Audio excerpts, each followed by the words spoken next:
All right, we officially started. Well, Dr. Steve Harper, welcome to the Liminal Living Podcast. How you doing today? I'm doing great, and I'm really thankful for the opportunity to be with you, Tom. I'm thankful that we figured out after 26 minutes Yeah, our technical isn't that right? difficulties, but we got it. I mean, I guess even a low tech guy like me we can finally get on board. It worked. It finally worked. There So you go. I couldn't figure it out either, That's right. but it eventually worked itself out. Well, where do you find yourself in the world today? Well, I'm living in Florida and am enjoying the life of retirement. I've been retired 12 years. I'll be 77 in October. And I kind of jokingly say I finally found the job I've been looking for all my life. It's given me time, I guess, to ponder things that I used to just kind of write down on a to-do list when I got through with all my meetings. So it's a happy time. My wife and I have been married 54 years, and we have two cats still with us here at home. So each day is fun and it's an adventure. We've got two adult children living out different places in the United States with their families. It's a good time for us. Oh, nice. And I see, like, I always like to look at someone's background, and I see that you've got a really cool quilt, and you were telling me a little bit about it. You want to give us Yeah, some information on that? this is my grandmother's quilt, and the fact that I'm 77 years old leads me to think it's at least and probably more than 100 years old. It could, I Yeah. guess, be approaching 125 years or so, and it's one of those patchwork quilts that women of that day used to get together and do quilting bees. I think they still have versions of it today, and I often come in here. This is just one of our ordinary rooms. It's not anything particular other than we wanted to put the quilt here. It's where I do a lot of the broadcasting podcasts and that kind of thing. So people like you see it, call attention to it. But I come in here, I often stand and look at it and wonder, whose clothing it was and wonder what they were talking about when they were putting it all together. It's one of those things, Yeah. if the quilt could talk, it would probably tell a very interesting story. Yeah. I wonder how many different people's stories are represented in Oh, I that know. Isn't that the huge truth? array. Probably happened up in the Texas Panhandle somewhere because they lived up in that area when in their younger married days. So my guess is it was some Texas Panhandle farmer and rancher spouses who put it together. Uh, Yeah. Well, who are you and what do you do? Like, what did you retire from, I should yeah. say? Well, I retired after more than 30 years of teaching in seminaries. My primary teaching discipline was spiritual formation. My PhD from Duke is on Wesley spirituality, and that's kind of how the two come together. And I also taught some of the introductory courses to Wesleyan theology. In addition to being a faculty member, I was the founding vice president and dean for the Asbury campus that opened here in Orlando in 1998. And I served in a kind of administrative and faculty capacity until I retired in 2012. So, in addition to that, I'm ordained as an elder in the United Methodist Church.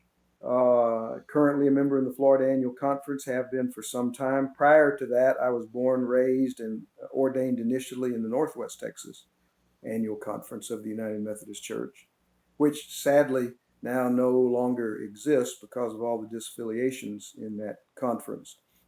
But that's another Mm. story. We're here for something else besides that. But that gives you a little background. Yeah. I guess you'd say Texan by birth and nurture for a long time, but we're starting 27 years in Florida, so we've been here a while too. Oh, well, you still got your Matthew McConaughey accent going on Thank from you. Texas, so I Thank you. hear I'm that. proud of that. That's good. I like to hear you say that. Yeah, well, you've written a pretty cool book. You have Jesus Unpainted, and I got to read that over this past weekend and kind of reflect on it. What Yeah. inspired this book? What you talk about a lime green Yeah. bedroom that inspired the book. What inspired the book really was kind of a linguistic, and then I would say kind of a theological or societal. Those two things came together. On the linguistic side, I would say I've become more and more fascinated with the power and truth of metaphor. I'm a pretty left brain kind of guy, and words have always been important to me. I guess as a writer, they have to be and should be. But I was sort of, just the facts. Let's cut to the facts. Word studies, that kind of thing, were and still are important to me. But I've discovered a whole genre of writing and a whole genre of theology that takes the language of metaphor as seriously or even more seriously, say, than historical factual kind of writing. And that's been very important to me. And I guess the way that it fed into the little book, Jesus Unpainted, is that for some time I have believed that Christ has indeed been painted over inside the church and also outside the church with layers of interpretation that don't correspond to the Jesus of the Gospels. Now, that's a big issue. It goes all the way back to Albert Schweitzer and the historical Jesus movement and all that kind of stuff. So we can't get into that, and I'm not, trained to get into all that, except to say that it's this feeling that Jesus got blurred or painted over in the process has been in the minds of people for a long, long time. So when I began to try to make sense of that, particularly through the times in which we're passing, when the Christ and culture contest that's going on right now in our country, that metaphor of the lime green furniture came into my mind, and that became, I said, oh, I can work with that. And so what Jeannie did back in the day was to literally, with Formby's polisher, she worked her way down through all the layers until we got to the real wood. I mean, we didn't know what we were going to find there. Will we find junk? Will we find marred furniture? What will we find? Well, we found beauty. It was an amazing thing when she hollered one day, "Come, Steve, come quick, look at this." And there was beautiful wood. Well, it still took weeks to get it all off so that we could see all of the good wood. But it was just a reminder that came back to me of a real life experience that says to me, if we can stay with Jesus, that is, keep Christ at the center. And I'm very serious about that, because I think Christology is the center of Christianity, and everything else is on the circumference of that circle. But if we can do that, if we're willing to keep wiping, we are going to get to Goodwood Jesus. And hopefully Jesus Unpainted. What I do, as you know, is I work through the fruit of the Spirit. And I go back and forth. I say, Jesus manifested the fruit of the Spirit, and because he did, we can too. Each chapter kind of alternates in that way, so that you get a look at Goodwood Jesus, and hopefully you get a good look at what our spiritual life is supposed to be also. Yeah. And I liked that metaphor of like just stripping down all the paint that was on that furniture and getting back down to the original wood. My wife has been doing all these estate sales as of late and finding these great antique pieces. She brings them home, and then we fix them up, and we're not sure where we're going to put them yet, but she's found beautiful lamps and little side tables and things that have just, if you go to Walmart and buy one, it's going to last, maybe 5 years, but then that's right. Get one of these antiques, and, they're meant to go from generation to generation. Yeah, that's right. They've already gone nearly 100 years before you even get them. Yes. Yeah. And, they just need a little bit of refinishing, and you bring out the grain in the wood. So that's a metaphor right. that I also connected with as of late, right. because we've been working on furniture myself. So, it's been fun. Now, you use that illustration of that, great wood being painted over, in your book. What are some modern day paint layers that have been applied to our faith that need stripping away? Do you identify some of those in your book? Yeah, I would begin with the one that strikes me, at least, as being most prominent. It's the one that's kind of in our face every day, in one way or another. It goes under the two-word term Christian nationalism. But I'll just go ahead and say right here on the podcast that what I think it really is, and Robert P. Jones and some others, Sam Perry and some others, are the ones that got me thinking about this. I think what we really ought to call it is white non-Christian nationalism, because it really is not akin to the spirit of Jesus, and it is more racially prejudiced and driven than we might like to admit. It's not as faith-based driven as it is racist in its origins. So I think that's probably the dominant one that comes through. It comes through in some of the political wranglings that we are seeing today. It's playing out in a massive uh, uh, action called Project 25.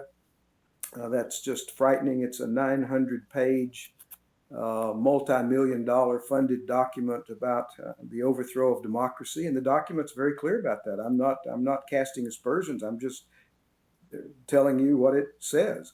And the leaders in this movement are brazen. So I think we have the right to be equally clear in our resistance to it. I hope we don't end up being mean-spirited, but I do think that we're facing quite a danger. I support a group that started in 1947, the year I was born, believe it or not, called um, it's a movement called Americans United, and they have a monthly magazine. And my June issue just came today, and it's called Destroying Life and Liberty. So when you say what's painted over, I think we've got a pretty thick layer of this nationalistic spirit. Now, um, I would add to that, you asked what layers do I see? Underneath that, what we see is something that even goes back farther in history, and that's fascism. And we could play that out in various countries of the world. And we could actually, I think, another layer beneath that Walter Brueggemann has identified very helpfully is the whole thing of the whole layer of imperialism, Mm-hmm. and that goes back into ancient times. So I'm trying to give you short answers to a complicated question and say that I think at base we're really dealing with human egotism, which I happen to believe is the essence of the fall. We fell when we said, God, I don't need you anymore. I can work this out on my own. And we've been stumbling and paying the price for that choice ever since. And then in ethnocentrism, where we come together in groups and we amplify and multiply that problem, we Mm-hmm. find ourselves here in North America, in the United States in particular, with a pretty dangerous version of it. And I would say that those are some of the layers. I think some of us probably have also, I made in my notes, I think some of us are also familiar with the whole prosperity gospel movement, where the false allegation that you test God's favor by how many goods and services you can afford or have been given to you. This all strikes me, and I'll generalize and I'll stop and we can talk some more. I think what we're dealing with at base is what I call spiritual entitlement. I Mm. deserve this. And Yeah. then different people and groups go on to tell you why they think they do. Divine right, pure church, God's favored people. I mean, the whole thing is an entitlement mentality, and it's raised an ugly head in our day. Yeah. I definitely see that as well. And you're in good company on this podcast when you mention that. I think I just talked with Grace Ji-sum Kim, who wrote the book When God Became White. Yeah. And Yes. Yes. it was a fantastic book. Hmm. And that got me really thinking. And the words kind of formed as I was reflecting on her work. The words Christian nationalism is anti Pentecost. It's a rebuilding of the Tower Oh, of Babel. Because now that's that that yes. empire, imperial moment. If you like read the Bible with the lenses of this is, trying to get through the sin of amassing power for Yep. yourself at the cost of another person. And you read the Bible with that lens, and all of a sudden it makes a whole lot more sense. Yeah. I think that's true. Yeah. Thanks. That I've heard the Babel metaphor. It's the connection of a kind of anti-Pentecost is one I'm going to have to think about, because in Jesus Unpainted, the fruit of the Spirit is a Pentecostal outcome. When we're filled with the Spirit, then love, joy, peace, patience. So this whole Pentecostal metaphor is one that's even implied in Jesus Unpainted. Hmm. Yeah, and you wrote that regulatory religion was used by the Galatian church. Yeah, Paul wrote the epistle to the Galatians to yeah. maintain power over others, and Yeah. we've kind of seen that happening today. Like how do we counter that when so much of the church and the regulatory religion or organized religion, how do we counter these anti-Pentecost movements or the rise of Christian nationalism today when so much of the church structure within our nation is in support of it? Well, that's a really good question, and I'm doing my best to be fair in my representations of the things that I am bothered by. I don't want to add to the stereotyping that we already have too much of, and the Mm-hmm. stereotyping which comes back to some of us who are more progressive in our faith and treated as if we don't have any faith at all. So I don't want to contribute to that on this podcast, but at the same time, I want to share out of my own experience the struggles with behind the question. And I'm not sure this is a problem that can be laid at the feet of one particular group. Mm-hmm. So I just kind of, if the shoe fits, wear it. I think I have encountered and have been treated by people whose minds are so made up they aren't going to change them. So Mm-hmm. you say, how do you counter it? There's a level of me that says I don't think you can in those groups. Yeah. I'd have to let them tell you how they got to the place where the my way or the highway became the 67th book of the Bible. Mm. I don't know how that happened. And as I said it just a minute and a half ago, that can happen as much on the progressive side as on the conservative side.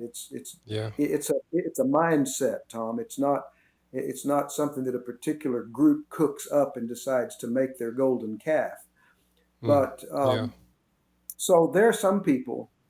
You say, how do we counter it? This is not fatalism and it's not passivity, but I've pretty much given up on that crowd. And what I want to do is to try to write and speak and go on podcasts for what Jim Wallace calls in his book, The White Gospel, the persuadables. Mm. Okay. I listened to a podcast of his, and somebody asked him about the nuns and duns, and he said that's a good category, and they've studied it, they've got percentages and all this kind of stuff. But he said the language of none and done is too final. The nuns final, the duns final. And he said that's not the way I experience these people. I experience them as critics of institutional religion who yet remain open to God. Mm-hmm. So his term in the White Gospel book is persuadables. Now, my hope, as my wife Jeannie often says, is that there's more of those folks than there are of the other kind who are going to vote for Donald Trump or support the destruction of life and liberty come what may. I mean, those folks, they're pouring millions of dollars into this campaign. There's over 100 organizations that have self-identified as being a part of it. These folks, short of the Red Sea parting or something, these folks are going to carry this through because they benefit from it. That's another thing for us to remember is that nationalistic imperialism at the business and educational and political and judicial and congressional, the whole thing, everybody benefits or they wouldn't be for it. See? Mm-hmm. So, how do you counter it? I think you keep speaking and writing and teaching and going on podcasts and whatever you can, marching, protesting, non-violently. I want to be very clear about that. And if we need to talk about that, we can, because violence is infecting the other side in a way that it must never become part of the resistance that we're talking about. But I think you just have to keep saying it over and over again. Sometimes it takes time for words to sink into some people, where they finally say, "Wow." See, I wrote today on my Facebook page. If I knew there was over 100 organizations pouring millions of dollars into the production of a 900-page playbook called Project 2025, I'd be concerned about that. See, I'm Yeah. hoping that just that little bit might cause somebody to say, "Well, I've never heard of Project 2025, or I didn't know there was anything like this going on." See, so you just never know where the tipping point is in someone else's life. So Yeah. you keep. Uh, I try to make this very theological, and I'll stop. I tend to go on too long sometimes, but this is where John in the prologue says, the light overcame the darkness. The darkness could not overcome it, could not put it out. Well, that's because light kept being light. Light didn't try to contest the darkness. Light just shines. See, that's what light does. It doesn't argue, it doesn't debate, it doesn't try to take darkness on its own terms. See, rather it shifts the playing field. Says no, we're going to advance on the principles of light. See, so that's how I think we counter it. We keep shining the light. That's what Jesus told us to do. I really like what you said a couple minutes back about how they're being so blatant with their saying what they're up to. We might as well be as well on our side of things. And Some of there's this. like this. Go ahead. Well, there in the church, there's like this. Pastors are afraid to say something because it might disrupt the congregation. Or I know that there are I try to remain politically neutral in the pulpit and not say, don't vote for this person, vote for this person. I want to maintain that separation of church and state, knowing that there'll be different groups in there. But if you can't tell who I'm voting for by my preaching, then I'm also doing it wrong. But I don't want to be just so blatant about it. But I try to proclaim, the way of Christ every time from the pulpit. And is there a way to balance that, proclaiming something from the pulpit with still maintaining that separation of church and state? Yes. I heard a story, and I've seen it more than once. So to the best of my knowledge, it actually occurred in a congregation where a pastor deliberately took the Jesus teachings and the Beatitudes and maybe a few other things in the Sermon on the Mount and wove that into a Sunday morning service without any reference to the Sermon on the Mount. He was just talking about we're living in a time when it's important to be humble or make peace or whatever that Jesus talks about. And one of the members came up and said, "Where did you get this stuff?" And he said, "I was hoping somebody would ask this. I got this directly from Jesus. I got this right out of the Sermon on the Mount," hoping that that person would say, "Oh my, we've really got to pay attention to Jesus." But instead said, "Well, Jesus was probably kind of weak-spined and, kind of a lily-livered person. We don't really need to follow him along those lines anymore." I don't know to what extent that story represents the difficulties that pastors have. I taught seminarians for 30 years, and I do know some of them who've lost members. I was talking to one of my graduates some years ago, and he said he was in a congregational system, not an appointed one, where the congregation interviews you and chooses you. And he was burned out, and he said to me, "Steve, they told me they wanted a spiritual leader until I tried to lead them somewhere." They "Well, we want a leader, we want a spiritual leader." But every one of them in that room already had their minds made up as to what that was going to mean. See, and so the pastor's almost in a losing situation from the get-go, so far as the spectrum is concerned. So my answer to your question is, how do we pastor our way through that? I think the phrase "speak the truth in love" opens the door. And I read it backwards. That is to say, if people don't know you love them, they won't hear the truth you're trying to speak to them. So I read the verse in reverse. Speak the truth in love, but you start with love to where these people can say, "Well, I don't agree with everything she's saying or he's saying, but that person loves and cares for the flock." And then if that's really the case, and you've got reasonably mature people in the conversation, maybe you can stay in the wrestling match longer when you get to the truth part, see.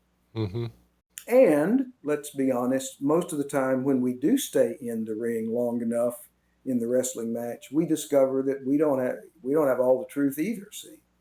So that person that seems to be disagreeing with us says something, and we go, "Wow, I never thought about it that way before." E. Stanley Jones had a concept he called the round table, and everyone was invited to the round table. it had no head, no foot. It was round. So everyone in prospect was a contributor. And the second principle of the round table was put the best you have on the table. Not in a debating sort of way, but if I were to say to you, what's the best part of faith to you? Put it on the table, put it out there. And I'll do the same, and everybody else will do the same. And then we'll see what the Holy Spirit does with the bests that we all put there. Now, I'm sure Jones would have said it didn't always work, but I'm sure there were also God-inspired moments when your best and my best and somebody else's best were mixed together by the Holy Spirit and produced something that kind of left the whole room speechless. I haven't given up on that as a possibility for our history, for the time in which we're going through, but it's not going to be easy to get to that place. Yeah. That you're saying that that one congregation, they want the leader. Really, what I hear is they're looking for like the authoritarian strongman to come in and fight their fight for them, kind of a Yes, thing, and that there is like a mentality in Western American evangelicalism that is at war with culture, with sure. society. And I Yes. think we've been there since, the Scopes monkey trial in the early 1900s, possibly before, but Mm-hmm. we're Mm-hmm. at war with the culture. So we seek to, make a subculture. So you get your science from here, you get your culture from here, your identity from here, your values, your community, schooling, even all That's from right. our subculture. Yeah. And then what I think has been happening since the 1980s with the conservative takeover of the SBC is that subculture is trying to become the dominant culture Yes, through that's right. this. I think they call it the Seven Mountain plan that Oh they yeah, have, where they're yeah. going to take That's the right. Seven mountains Mountain Peak. That's in right. culture, judicial, and That's entertainment, right. economic, and governmental, Absolutely. and whatever else seven ones That's are. right. No, that's Um, right. and Seven Mountain theology. yeah, That's right. so, what is the difference between that kind of like Christian supremacy, where my science is better than your science, my theology is better than yours, my God's better than your God, my religion, my spirituality, my sexuality, my identity is all better than yours? What's the Yep. difference between Christian supremacy and this early creed that says Jesus is Lord that we find in Philippians? Okay. Now that's a good question, and I can say on the podcast, thanks for sending it to me earlier today, so I could think about it for a while. There are numerous differences, and you know that. So when I go to one, it's only to illustrate and maybe to focus. I think the biggest difference that I see between Christian supremacy and Jesus is Lord theology, the biggest difference is the difference between domination and servanthood. Okay. Domination says, really, you're here for me. I'm going to tell you what books you can read, what who candidates you're here for me. Uh, Dominationism is always an act of a person who wants to rule over someone Mm, else. Jesus says, it's in the Gospels, and I'm sorry, but I'm losing the reference. He said, that's the way of the world that wants to lord it over. He said, it will not be so among you. mm-hmm. So, even in the Roman Empire, one of the paradoxes that even some of the Romans saw is that when the Christians came along and said, Jesus is Lord, Caesar is not Lord, they weren't talking about the same Lord. Mm-hmm. The Romans were talking about an imperial Lord. The Christians were talking about a talon basin Lord. The greatest among you will be your servant. Now, fortunately, in Roman history, there are a few emperors. Marcus Aurelius is one that is often pointed to, who saw that through his stoicism. This is not unique to Jesus, is the point. Mm-hmm. Jesus bore witness to it, was the incarnation of it, but it didn't. It existed even before he walked the earth. But yeah, I would say that the biggest difference is domination says, you're here for me. Servanthood says, I'm here for you. One is Mm. egotism, the other is compassion. And when you play that out, it's a big difference. Yeah, and it seems like that conservative right, religious, and even republicanism, as we're seeing it in the MAGA party, is they want that domination. They want somebody who will do the dominating for them so then they can dominate with that person. I'm Sam seeing that on the Perry, right.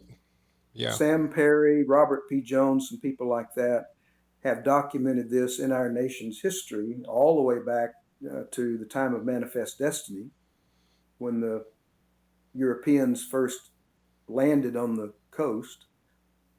The conquistador. That's an interesting word. The I know the word. conquistador.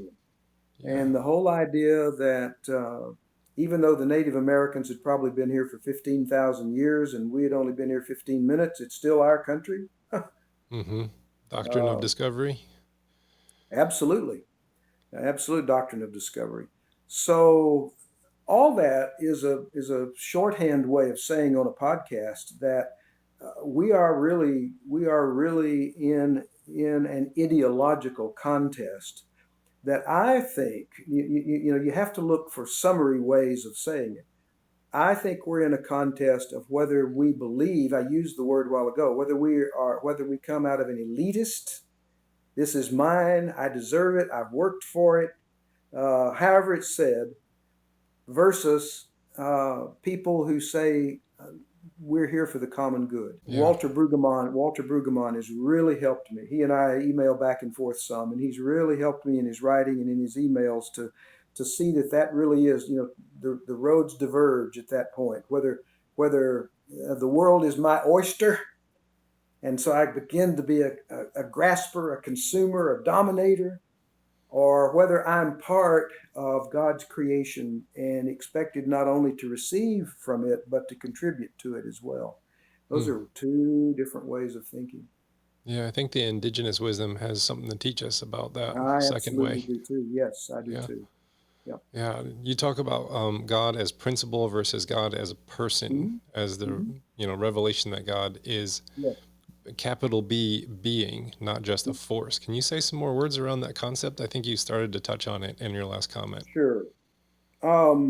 I think that in theology, and I would probably add philosophy that is theistic. Not all philosophy requires God. Some does. Um, but in any theology, philosophy, way of thinking that is supernatural, being is the starting point.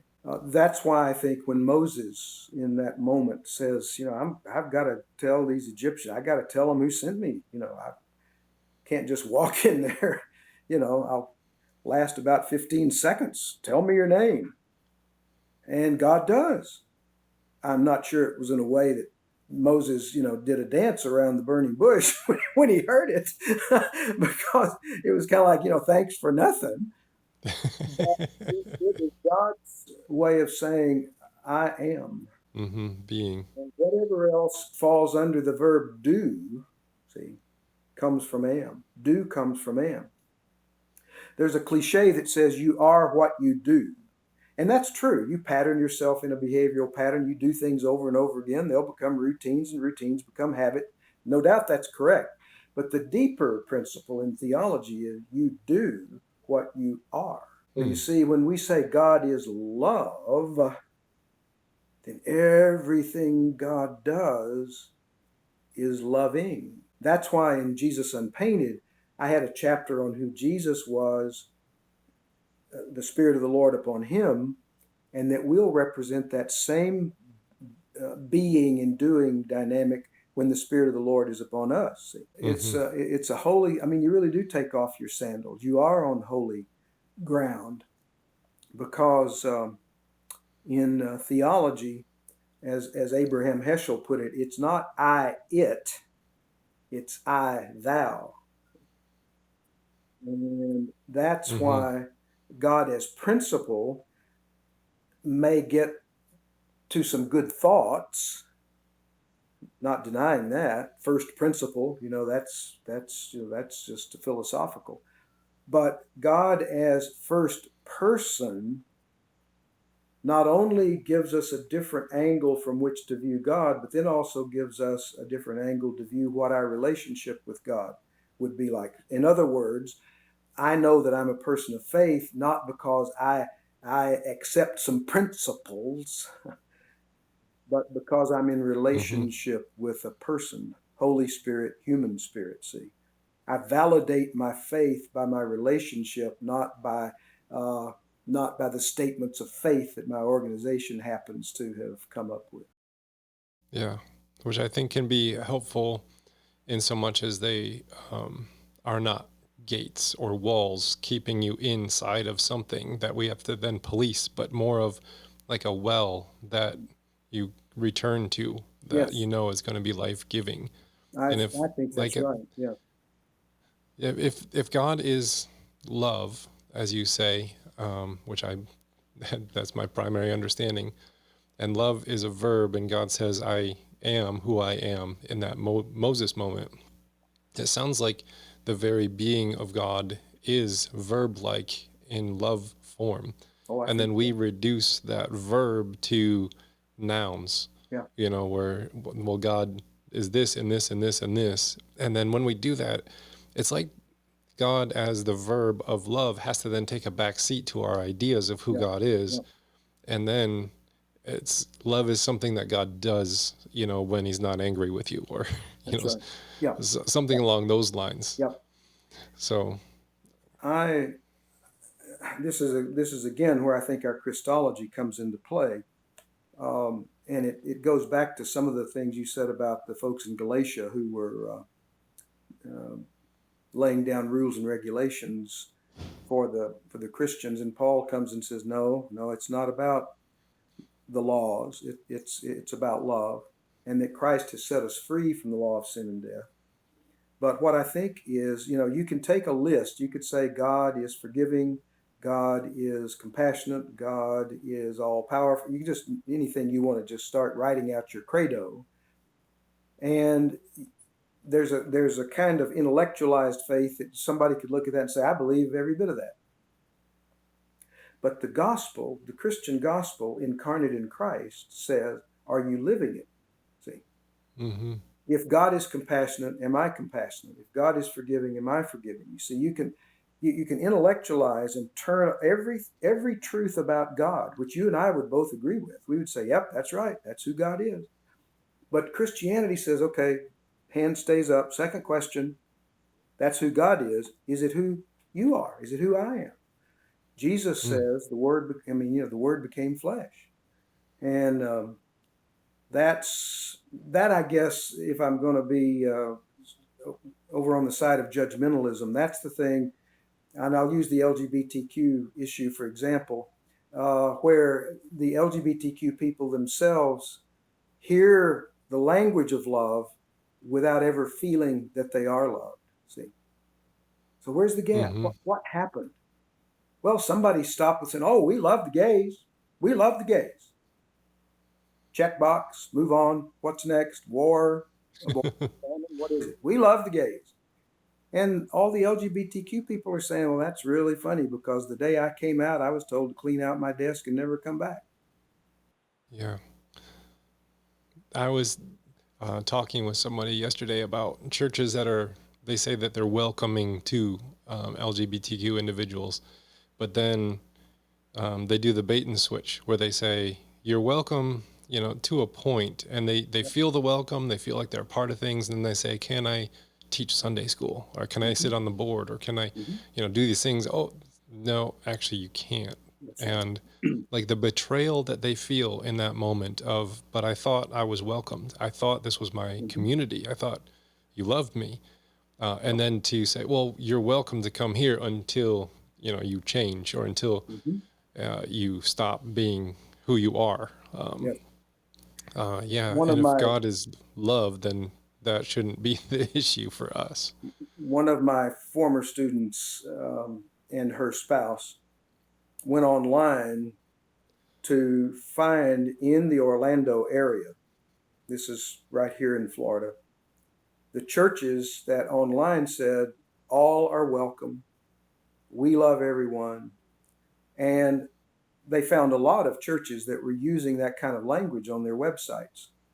So they made a list of, I don't remember, they made a list of churches that they thought between Sunday morning, Sunday night, and Wednesday during Lent. So that'd be 7 weeks times 3, 20, 25 churches. And there were way more than that used the love language. We welcome you. We're a friendly church, all that kind of stuff. You can belong here. But they called the list down and visited those churches one by one during Lent a few years ago. And out of the 25 or so, they found 2. Everyone else had an invisible wall that you hit at some point. Mm. Now, this is probably too crass a way to say it, but it's the way it felt on the inside. Some of the churches that said, oh, we welcome everybody, meant you can come and you can listen to the choir, you can listen to the sermons, you can sit in the pews, and oh, by the way, you can give your money.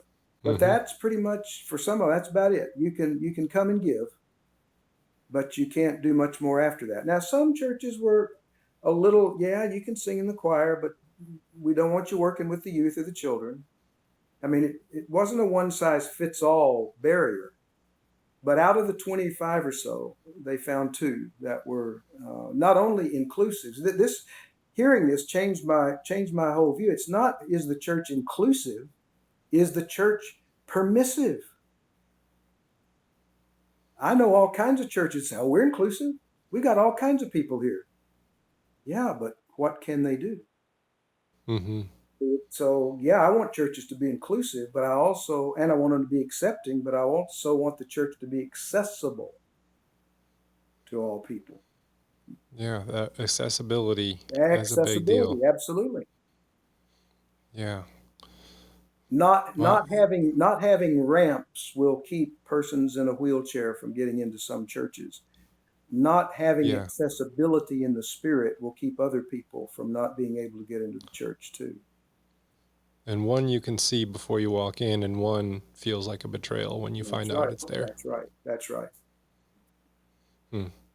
Well, I think institutional Christianity is dying if you look at all the data, how it's going. That poses a threat to those vested in the scaffolding that we have built to prop up this institutional religious structure. What do the nuns and the duns have to teach us about where God might be up to? Which I like the different shifting of vocabulary that you used earlier about. I'll come back to it. Let's just call them the persuadables. Persuadables. What do they have to teach us about what God's up to? That's Jim to? Wallace's. That's not Steve Harper's invention. That's when I heard it on the podcast, Jim Wallace using it, I thought, I like that. I'm going to try to start working it into my conversations and my writing. So let's use that word and come at it from 2 different directions. The persuadables are those people who are trying to persuade us to look at institutional religion in ways that we have tended not to. Oh, I like that. So in that sense, they're prophets. The prophets, I like that too. The prophets were trying to persuade the nation to see themselves in ways they were not willing to admit. So the first role, the nuns and duns, the persuadables, is they've come out and saying, are you really ready to hear what we experienced? The legalism, the judgmentalism, the mean-spiritedness, the text messages that were left on our phones, I've just heard even at worst case scenario, death threats, language of abomination, the West Point Baptist people who showed up.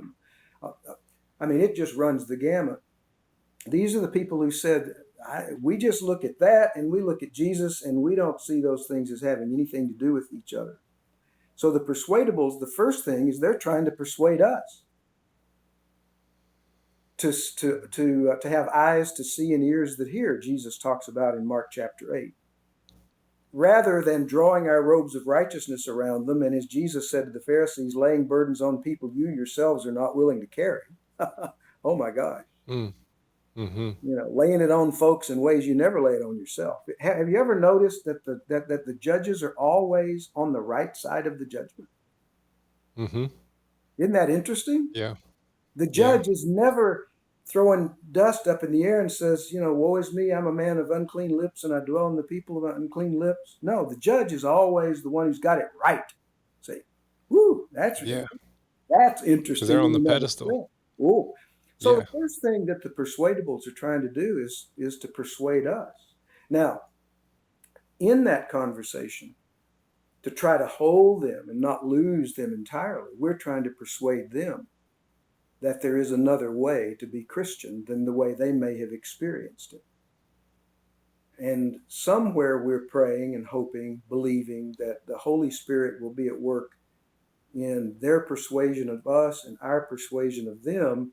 And out of that Saturday tomb-like experience, there can be a resurrection of a new kind of church. And Mm. I'm 77. I will be 77 in October. I won't see most of that. Things don't happen that quickly. But if you say, do you have hope? I absolutely do. And it's not just because of some of the good signs I see around me, but because this cycle of Friday, Saturday, Sunday, what Richard Rohr calls order, disorder, reorder, it's happened before. We're in bad shape, but we're not in any worse shape than other people have been in the past. And by the grace of God, there is a Sunday, there is a day of resurrection. But that requires people who are willing to see the body of Christ, literally the body of Christ, differently. Mary Magdalene wanted to grab on, and Jesus said, don't hold me, don't hold me. Jesus could still eat and drink, but he could also walk through walls. Mm-hmm. Wait a minute. Something new is going on here. So I think one of the marks of your question about how do we get past this institutional quagmire is to ask ourselves, how willing am I to embrace a different kind of Jesus than I may have experienced in the past? That's a question for an elder in the United Methodist Church who, professed faith in Jesus when I was 15 years old, and I'm 76. And that's a question that maybe the nuns and duns who walked out last Sunday and said, I'm never coming back. We all have to ask that question. Is a new Jesus something I am willing to see? Yeah. And I've been exploring as I talk with people who, say, I'm done, I'm out. And I get to know their story. That's right. Uh, like the essence of love in their life is still there. The essence of That's right. wanting to do good in the world, and everything that they thought it was to be a Christian, which Okay. they were spot on what it was to be a Christian, and then were proven wrong when they showed up on a Sunday and said, "Oh, this is something very different." I found that there's like a very big difference between the label we slap on something and what is inside the jar of what the label has. And a lot of things are labeled Christian, but then you open up the jar and you find out, oh, there's Christian, non-Christian nationalism in here, or there's, fundamentalism in here, or Right. this isn't this isn't Christian. But then you have find somebody who puts a label on themselves as deconstructed or done with church or spiritual but not religious, and then you know they're not perfect by any means, but then you get to the essence of their life and you say there's a lot more Christ likeness to them now that they're gone and Oh, out of the institutional yeah. than what is on the inside, because the contents are really what matters, not the label you slap on the outside. That's so You true, got any Tony. That is so thoughts around true. that? I've been shaped by the Wesleyan tradition, which is itself eclectic. It's not just a one string tradition. But here's the way I tried to say it to students when I was teaching.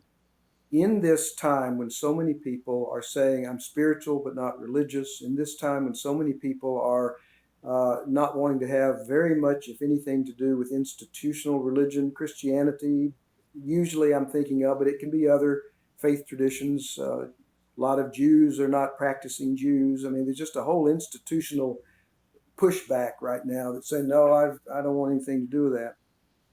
In the Wesleyan tradition, I've said earlier in the podcast, Christ is the center. Our Christology is where we begin.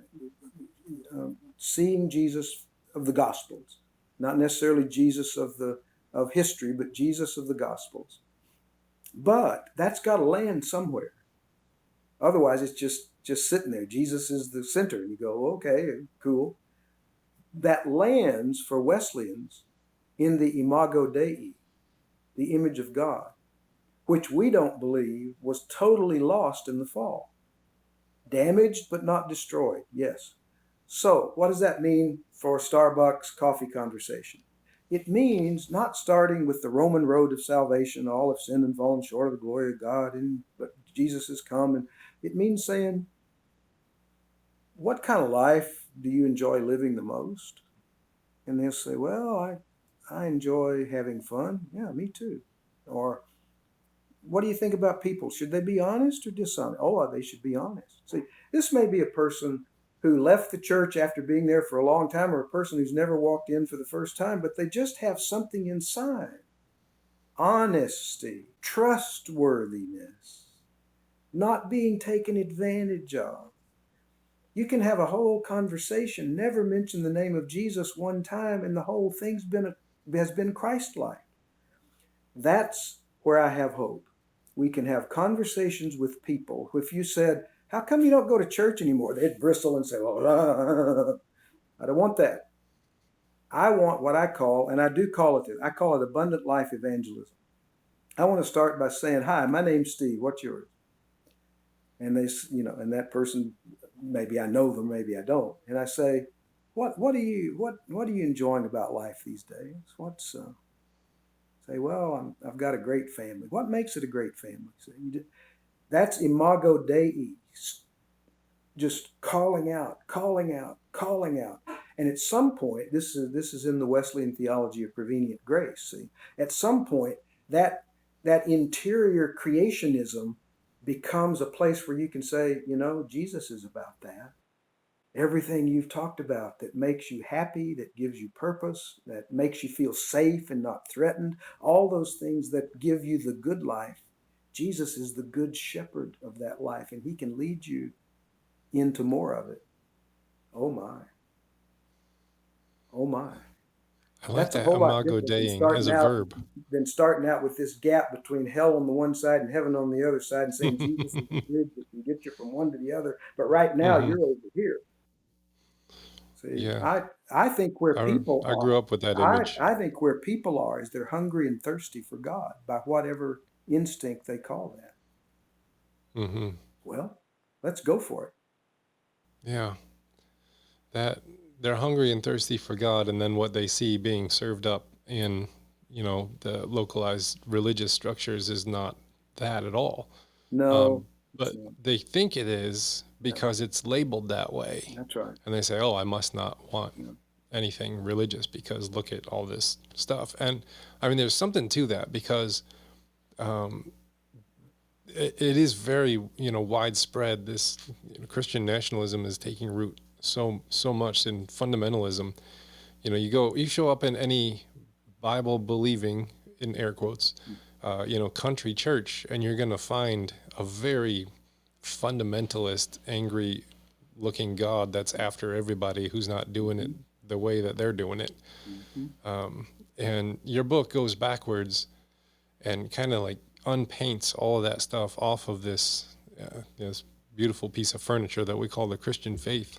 But we can't just go backwards. We also have to contextualize it in the world that we do live in. Yes. And how do we do that without putting more paint layers on it?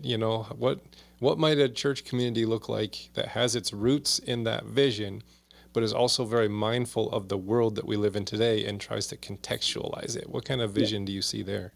Well, I'm going to start with a reference to the Wesleyan tradition only because it's helped me to process that kind of a question. Charles, in the hymn, A Charge to Keep, says that we are called to serve the present age. To serve the present age, my calling to fulfill. The Wesleys understood that any gold they find in the past is meant to be, I'll say it this way, any gold they found in the past is supposed to be jewelry in the present. Oh, that's a really good You're image. supposed to make it into something. See? It's not just supposed to be a glob of gold. It's supposed to be a watch or a utensil, or So the present age is where the truth of the gospel comes alive. Otherwise, it's back to principle again. See, it's a great principle. Oh, Mm-hmm. wow, God is love. Ooh, that's really something. But you move that into the present day, and it's not only something, it's transforming, it's life giving. So, what I think, and again, I'm 76 and I'm not pastoring churches today and haven't for a long time. Most of my friends are still in active ministry, the students I've taught, so I try to listen to them. And what I'm hearing, first of all, comes from my friend and colleague, Bishop Will Willimon, who says that this next 5 to 10 years, when this reconstruction of Christianity is occurring, this new awakening, whatever you want to call it, we've got to focus on locality. That doesn't mean that we're not going to support missions and missionaries. It doesn't mean that we're not going to give to relief organizations or World Central Kitchen or whatever it is. We're going to do that, but our focus is going to be on the people in our proximity, because we aren't going to, there's not anybody in Norway that's going to come to my church next Sunday. Mm-hmm. But the people who live 3 blocks away might, or the people who run the small businesses, the mom and pop stores 3 blocks away might. So Willimon says, and I quote him because I think he's correct, is that the renaissance of the church is paradox. We win the world by serving our particular portion of it. Do you remember the ad that AT&T did some years ago when the guy's standing there and he's throwing cards out on a map of the United States? And he keeps throwing cards until almost the whole map is covered in AT&T cards. But each card is only this big. See, no one card covers the country. But when you throw out 10,000 cards, you've got coverage. You've got a network.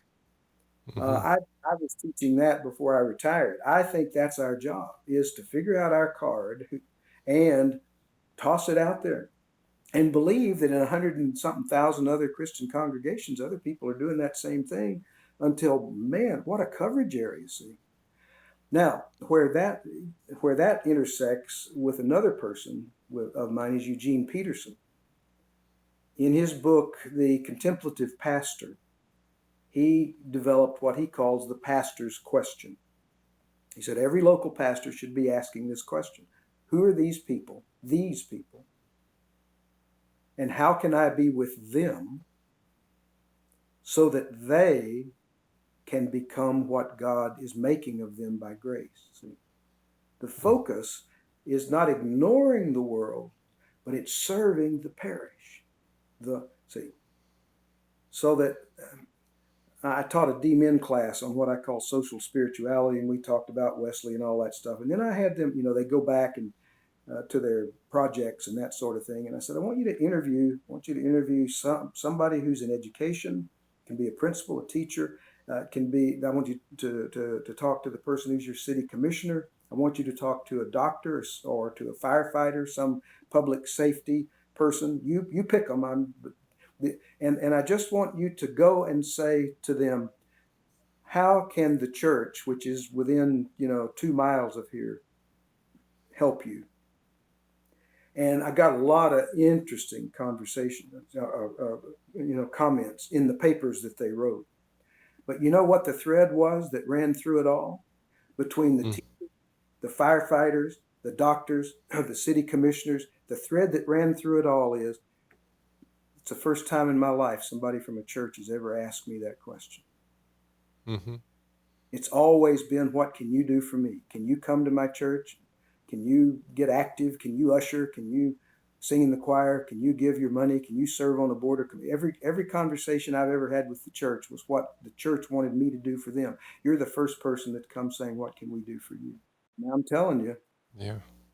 You say, well, man, we've no telling what that would do. That's right, because we really haven't tried it.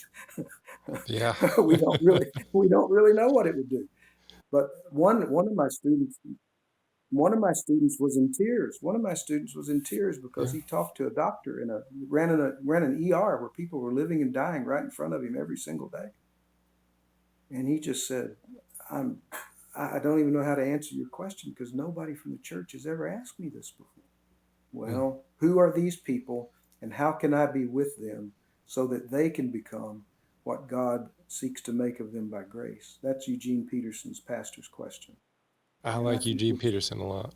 yeah, Yeah. You mentioned the word parish, yeah, and I've kind of adopted the parish mentality in my role as yeah, pastor here. We're in a small town, maybe 1,500 people. yeah, We're right on Main Street. We're a small church, maybe 40 to 50 people on a Sunday. But I've adopted the parish mentality that if you live in this zip code, you're in my parish. I will meet the yeah. spiritual needs of you without expectation that you need to be at my church on Sunday.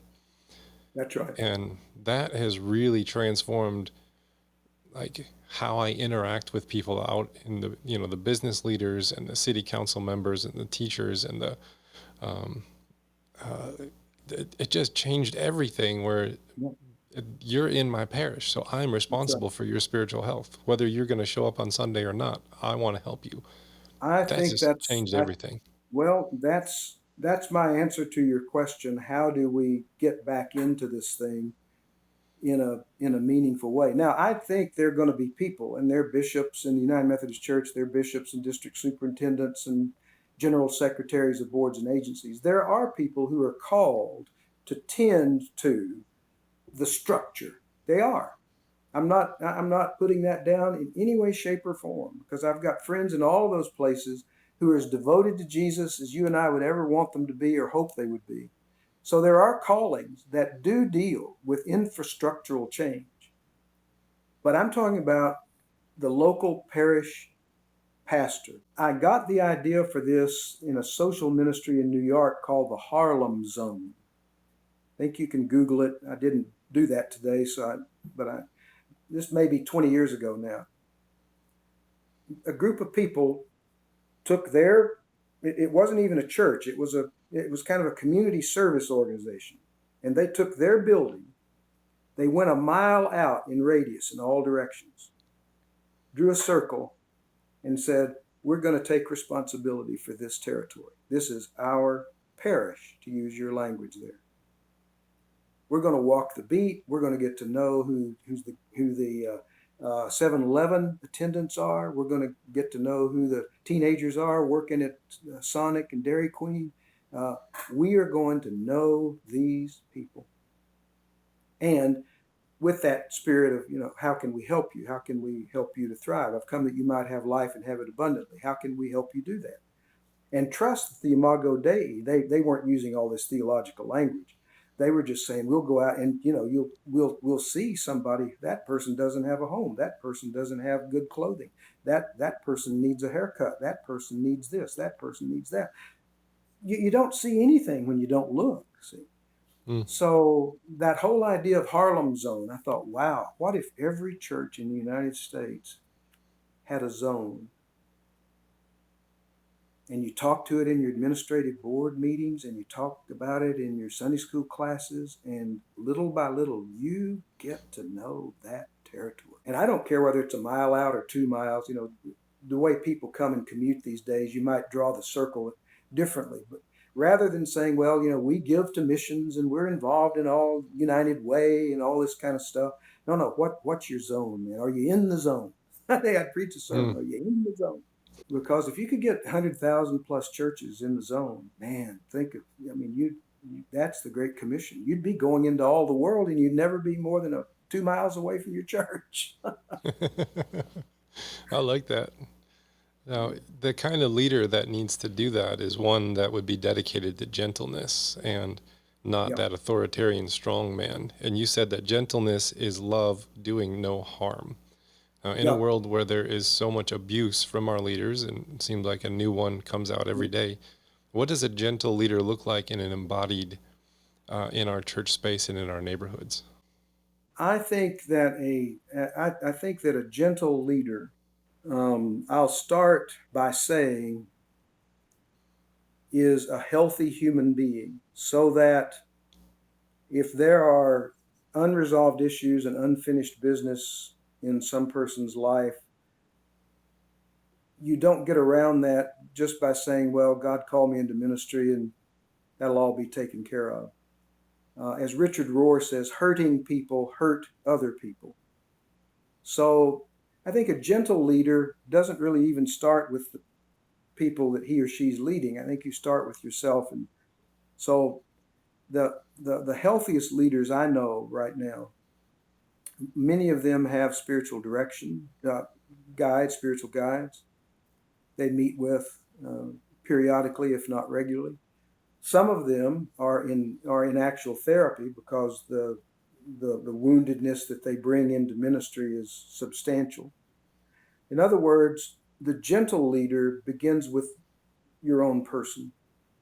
Be kind to yourself. Love your neighbor as yourself. Whoa.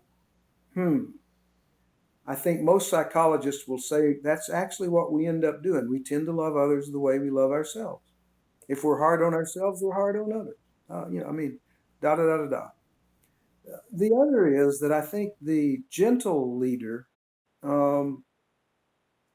leads in community and takes counsel from the community. I say that because we went through a period, since I moved to Florida, we went through a period down here in this part of the country where there was a lot being said about visionary leadership. And some of the pastors in this area were saying, we're the visionaries. We pray, we receive the vision, we go tell the people what it is, then they support it and pay for it. I don't think that's visionary leadership. I don't think that's visionary leadership. I think visionary leadership says, what are you seeing? What are you hearing? Talk to me. Tell me. How do you see this? How do you feel? And the leader's processing. The leader's not just a proclaimer. The leader's a processor. So that, you may not ever say it out loud, but over and over you're going, go ahead and thought of that. Oh, wow, that's a good idea. So that your leadership is emerging out of a multifaceted discernment process of what's beautiful, good, true, important, timely, whatever it is. So gentle leadership is first caregiving, self-care. Then it's taking counsel. Then I think gentle leadership is, as soon as you're aware of it, acknowledging your mistakes and asking for forgiveness. Rather than saying, well, I wouldn't have said that or done that if he or she, some leaders go immediately into a blame game. That's just preserving a false ego, see, rather than saying, no, you're right, I shouldn't have said that. I'm sorry. If I had to do it over again, I wouldn't do it that way. Will you forgive me and help me start over? And maybe the second time around, we'll get there. We didn't get there this time. Maybe we will next time. Cultic type leaders don't do that. Tom, you know that. You've studied toxic leadership enough. The demagogue is the last one to fall. I think Jesus says the leader's the first one to fall, on our knees, with the towel in the basin, in servanthood, going to the cross, saying to people who are trying to put him on a pedestal like Jesus, why do you call me good? No one's good but God. Let's get this straight. Jesus is constantly being very human in a holy sort of way. And I think gentle leaders are human in a holy sort of way. I like that. Human in a holy sort of way. Just like, yeah, I like that. Well, Steve, this has been a really fun conversation after we worked out our technical difficulties, and I'm glad it did resolve, and we got a great conversation today. What's the best way for folks to connect with your work and what you're doing and writing in this world? Where do you want to send them? Probably the best way, I'll give two ways. Start with the simpler one first. The simpler one is I have a little Facebook page called Little Lights. Now, if you go on, you're going to find some other little lights. I thought I was being real creative, and I'm just about the 200th person to think of that. So, you may have to search until I've got a little picture of myself in the profile with a little cap on, and there's a picture of a river. You'll know when you're there. It's not the kind of a profile you go, well, I don't know whether that's him or not. You'll know, but it's called Little Lights. Little Lights. And it's a daily little short meditation medium that I use every day. Got about 2,000 people involved in that right now. The more substantive one is called Obodire, O-B-O-E, like the oboe. Obodire, O-B-O-E-D-I-R-E. That's obodire.com. And I've been doing that since 2010. And that's where you can really connect with other of my writings and thoughts. But it's also got an email address that you can use to be in touch if you want to. Little Lights, you can message, the private messaging thing on Facebook. So either way, you can be in touch. Little Lights is kind of an everyday thing. Obodire is a little more substantial. But both of those have ways that we can be in touch. If anybody's listened or watched the show today, wants to interact, I'd be happy to do that. All right. Well, I'll put links down in the notes so it'll be easy for people to find you. They just got to click on it and they'll take them right there. Well, awesome. Well, thank you so much for being on the show today. It's been a pleasure. Thanks for inviting me. It's been fun.